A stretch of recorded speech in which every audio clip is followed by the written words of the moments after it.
मनु साहू और आप देख रहे हैं scoopbeats.com। और आज हम बात करने वाले हैं उन तालिबानियों पे जिन्होंने पंजशीर पे भी कब्जा करने की पूरी सोच रखी है। लेकिन इस बार क्या ये जंग उनके तरफ से सही है या सफल हो सकती है, क्योंकि पूरे अफ़गानिस्तान में उन्होंने कब्जा करने की ठान सी रखी है।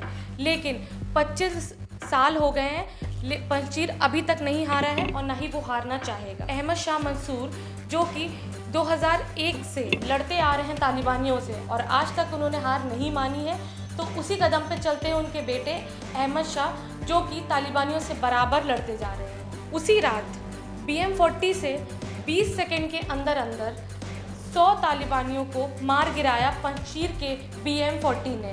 जी हाँ, इस समय अगर तालिबानी किसी चीज़ से डर रहा है या उन्हें डर है इस बात का कि वो जीतेंगे या नहीं, तो उसका एक ही वजह है, वो है BM-40। अभी तक की सबसे ज़्यादा खतरनाक मिसाइल मानी जा रही है, जिसके बारे में आज सभी बात कर रहे हैं। क्या ये एक इंडिकेशन है पंजशीर के जीतने का, या क्या ये एक इंडिकेशन है तालिबानियों के हार जाने का? लेकिन ये जंग अभी ख़त्म नहीं हुई है।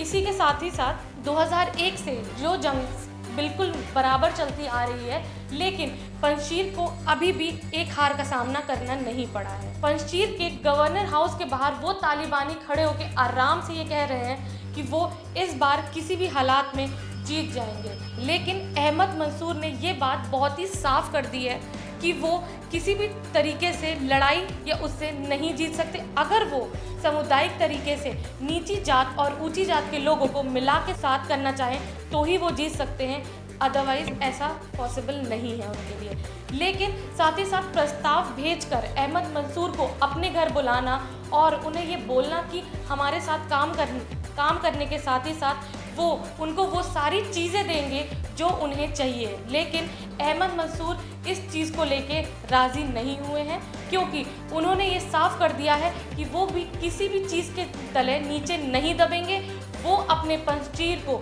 नीचे झुकने नहीं देंगे।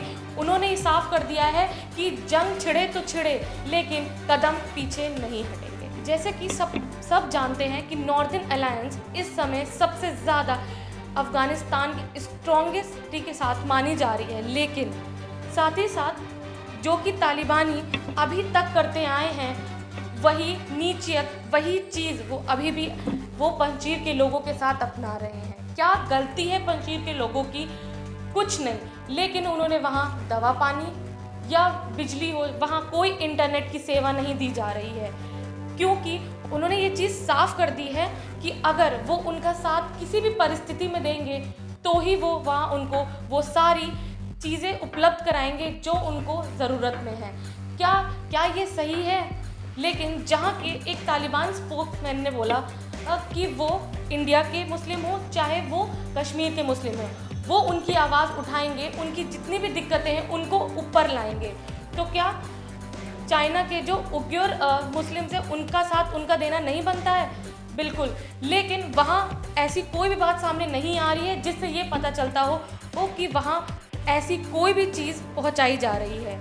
बार बार ये कहना हम एक सच्चे मुस्लिम हैं, इससे ये साबित बिल्कुल नहीं होता कि वो एक सच्चे मुस्लिम है।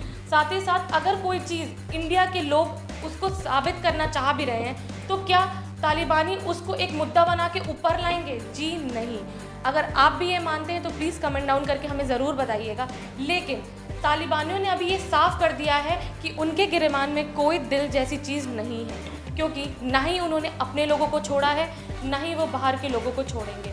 वो हासिल नहीं कर पा रहे हैं पंजशीर की सियासत, तो वहाँ के आम जनता से लड़ाई कर रहे हैं, आम जनता से मारपीट कर रहे हैं। क्या ये एक मुस्लिम की क्या एक सच्ची चीज़ है, या वो ये चाह रहे हैं कि उनको हर एक वो चीज़ मिल जाए जो वो चाह रहे हैं? पंजशीर के गवर्नर हाउस के बाहर खड़े होकर तालिबानी जो बंदूक अपने सीने से लगा के आराम से ये कह रहे हैं कि वो पंजशीर में ज़रूर जीतेंगे, वो जंग छिड़ेगी ज़रूर और वो वहाँ फतेह ज़रूर हासिल करेंगे। लेकिन साथ ही साथ सब इस चीज़ को लेके बहुत ज़्यादा हैरान है कि क्या है ऐसा BM-40 में जो कि तालिबान को डरा रहा है। वो तालिबान भी चीज़ से अभी तक नहीं डरा है और ना ही इस बात का दावा करता जा रहा है कि वो किसी भी चीज़ से नहीं हारेगा। जो भी उनके रास्ते में आएगा वो उन्हें मार गिराएंगे। लेकिन उसी के साथ साथ अहमद मंसूर जो कि आज ही आए हैं और उन्होंने ये चीज़ साबित की है कि नहीं, ऐसी वो चीज़ होने नहीं देंगे। लेकिन अगर आम जनता इसको देख रही है और समझ रही है तो क्या ऐसी चीज़ें हो रही हैं तालिबान में जिसका परिणाम ये निकल रहा है? सीने पे बंदूक लगाए, सर पे कफन बांधने का मतलब ये नहीं है कि वो हर जगह जो चीज़ वो पा रहे हैं वो उनके सियासत के खिलाफ है या उनके हित में है। मैं बस इतना जानना चाहूँगी आप लोगों से कि आपकी इस पे क्या राय है? क्या तालिबानी सही हैं या जो अहमद मंसूर कर रहे हैं वो सही है? क्योंकि वो नॉर्दर्न अलायंस को स्ट्रॉन्ग करते हुए आगे बढ़ना चाहते हैं, सबको साथ लेके चलना चाहते हैं। कोई ऊंची जात नीची जात उनके हिसाब से नहीं होती है, लेकिन तालिबानी सिर्फ इतना चाहते हैं कि पूरा अफगानिस्तान उनका हो और उस पर उनकी राजनीति चले। 22 अगस्त को असम में 14 MBBS स्टूडेंट को अरेस्ट किया गया है क्योंकि वो प्रो तालिबान के नारे लगाते पाए गए। जैसे कि उनसे बात हुई और वो स्टूडेंट्स ये कह रहे हैं कि हो सकता है कि गुड तालिबानी और बैड तालिबानी की भी कोई एक चीज़ है जो कि वो फॉलो कर रहे हैं। जहाँ की लोग बात कर रहे हैं या ये बहुत चीज़ सुर्खियों में बनी हुई है, बात करने के बाद ये भी पता चला कि गुड तालिबानी और बैड तालिबानी भी है। इसके साथ पाकिस्तान भी कहीं ना कहीं जुड़ा है, लेकिन उनसे बात करने के बाद ये ज़रूर सामने आया है कि जहाँ बुरे तालिबानी भी हैं वहाँ अच्छे तालिबानी भी हैं। लेकिन इसका मतलब ये तो नहीं है कि वो उनको मैनिपुलेट कर रहे हो या उनके हित में वो बोल रहे हैं तो उनको किसी भी तरीके की लालच दी गई हो, क्योंकि 22 अगस्त को वो अरेस्ट किए गए सिर्फ इस वजह से। इसमें आपकी क्या राय है? कमेंट डाउन करके हमको ज़रूर बताइएगा। आज के लिए इतना ही। आगे की न्यूज़ सुनने के लिए हमें ज़रूर फॉलो करें। कैमरा पर्सन आयुष के साथ मैं मनु साहू, scoopbeats.com।